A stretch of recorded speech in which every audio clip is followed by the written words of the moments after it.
A poor man was married to a beautiful woman. The man and his wife never quarreled. The husband loved his wife. The wife loved her husband. They were very happy. But this happy couple had a rich, handsome neighbor. He saw the poor man's beautiful wife and he fell in love with her. I want to marry her myself, he thought. Every day, when the woman's husband was working in the fields, the rich man went to the poor man's house. "You're a beautiful woman," he said to the poor man's wife. "But your clothes are old. Why doesn't your husband buy new, pretty clothes for you?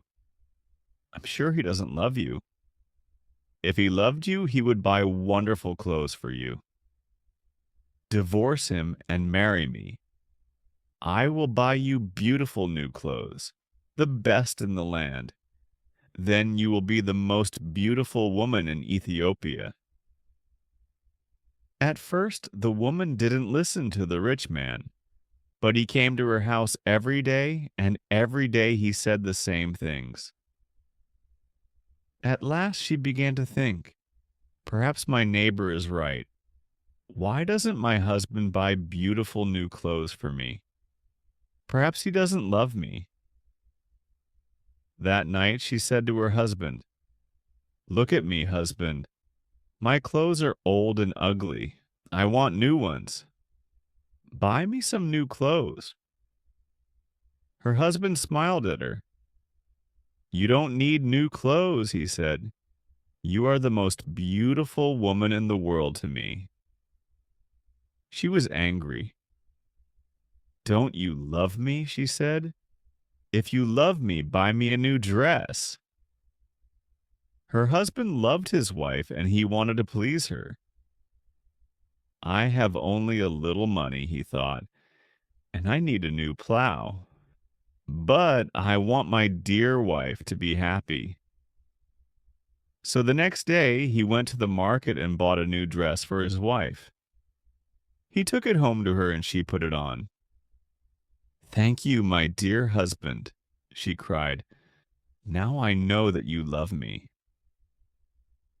When the rich man came to see her again, she was wearing her new dress, you see. She said to him, "My husband loves me very much. He bought me this beautiful new dress." The rich man shook his head. "But a good husband doesn't only give his wife new clothes," he said. "He gives her gold." "Where's your gold necklace? Where are your gold rings?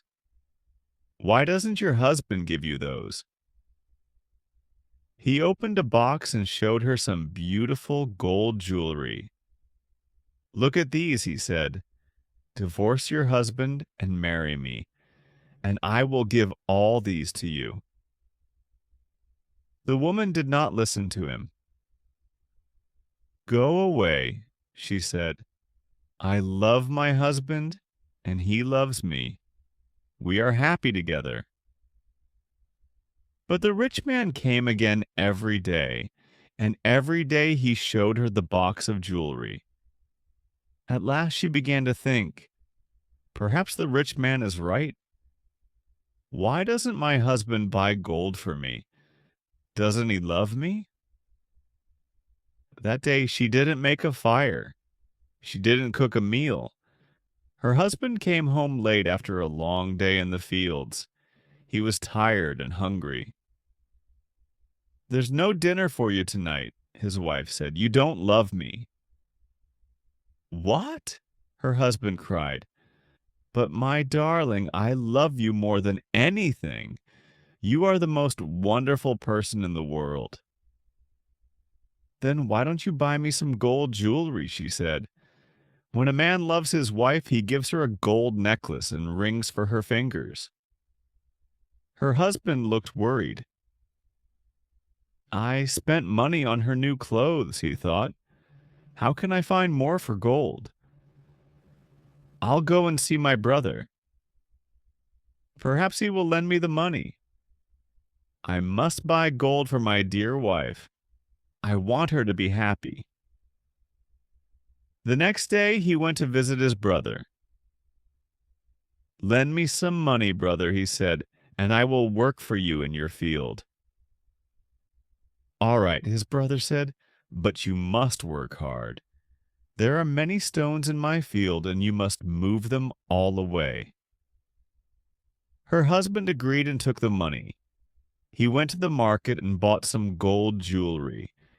Then he took it home to his wife. His wife was very happy. She put the necklace around her neck and put the rings on her fingers. Look at me, she said. Am I not beautiful?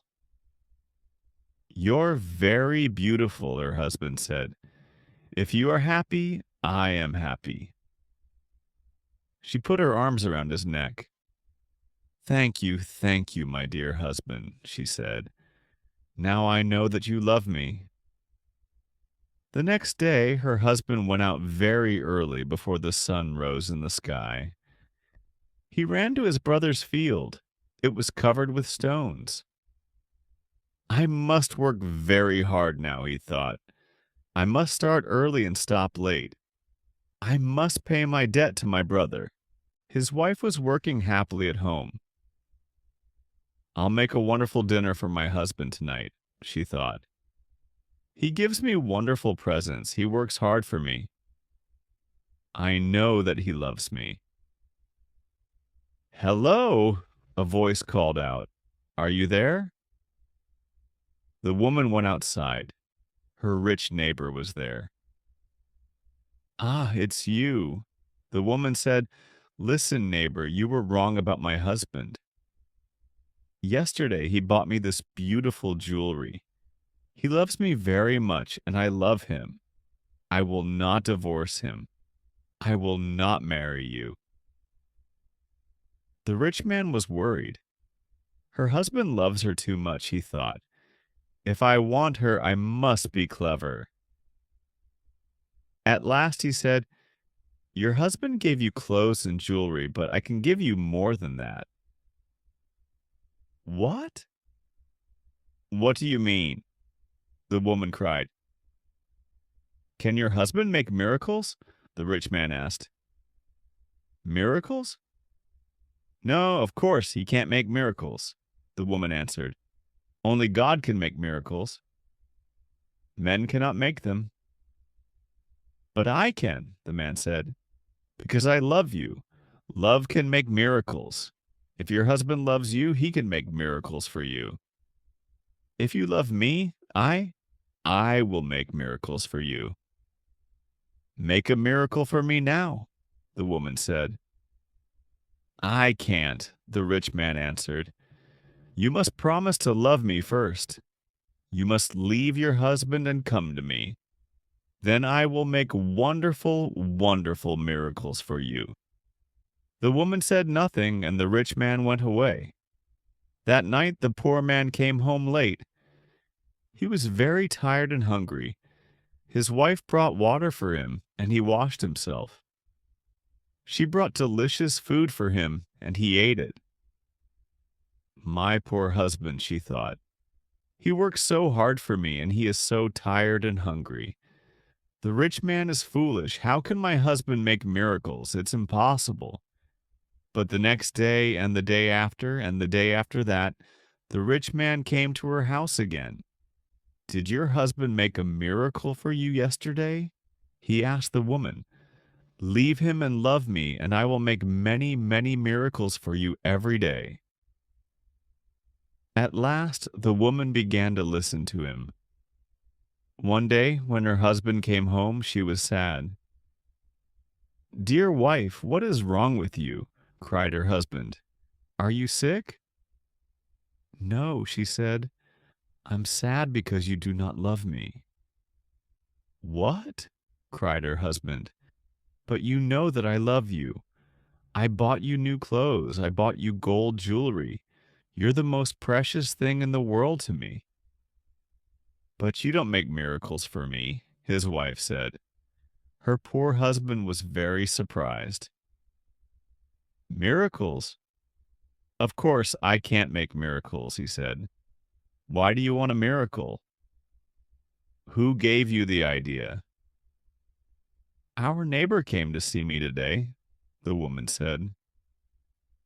Love makes miracles, he said. If a man loves a woman, he will make miracles for her. Her husband was very worried. That wicked man wants to take my wife, he thought. All this trouble comes from him. When he first came here, she wanted new clothes. Then she wanted gold jewelry. And now she wants a miracle. What can I do? If I don't make a miracle, perhaps my wife will leave me and marry him. The next day, he went slowly to work in his brother's field. I must pray, he thought. Only God can help me now. He looked up to heaven. Oh, Lord God, he prayed, please help me to make a miracle. I love my wife and I want to keep her. Don't let this rich man take her from me. He worked all morning. He was moving stones from his brother's field.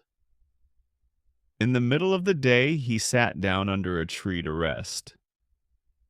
A man was sitting there already. Who are you? The poor man asked. I am a wizard, answered the man, and I have a gift for you. Look, here are 2 sticks. They make miracles. Miracles? The poor man said. He was happy now. What kind of miracles? If you touch a person with the first stick, the wizard said, he will become a donkey. The poor man thought of the rich man and smiled. A donkey, he said. That's very good. And if I touch him with the second stick, what will happen? He will become a man again, said the wizard. The poor man took the sticks and jumped up. Oh, thank you, my friend, he said. I prayed to God and he sent you to me. Now I can keep my wife and punish my enemy. He ran home. Wife, he called out, come here. I'm going to make a miracle. His wife came out of the house.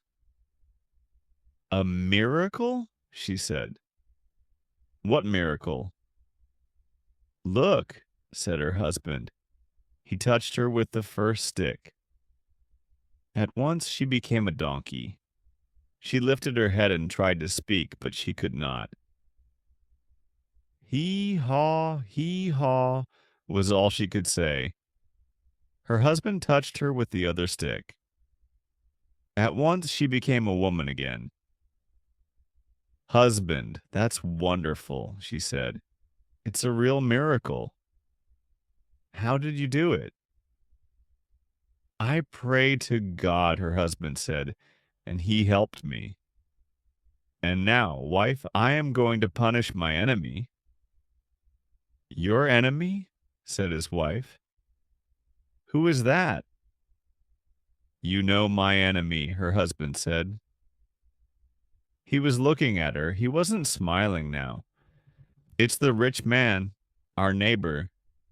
He comes to our house when I'm working in the fields. He gives you bad ideas. Ask your husband for new clothes, he says. Ask him for gold jewelry. Ask him for a miracle. Am I right? Did our rich neighbor give you all these ideas? His wife said nothing. And did you listen to him? Her husband went on. His wife did not look at him. She was ashamed. I'm sorry, she said. It's true. He said all those things. He wanted me to divorce you and marry him, and I listened to him. And do you want to divorce me and marry him? Her husband asked. She looked at him.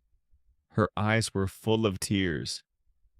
No, dear husband, I want to stay with you forever, and I will never listen to him again. Then take this stick, her husband said, and touched the rich man with it. He gave his wife the first stick, but he hid the second one in the roof.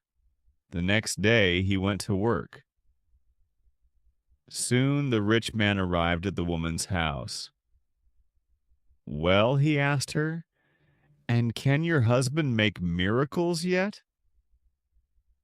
"Yes," she said, and she touched him with the first stick.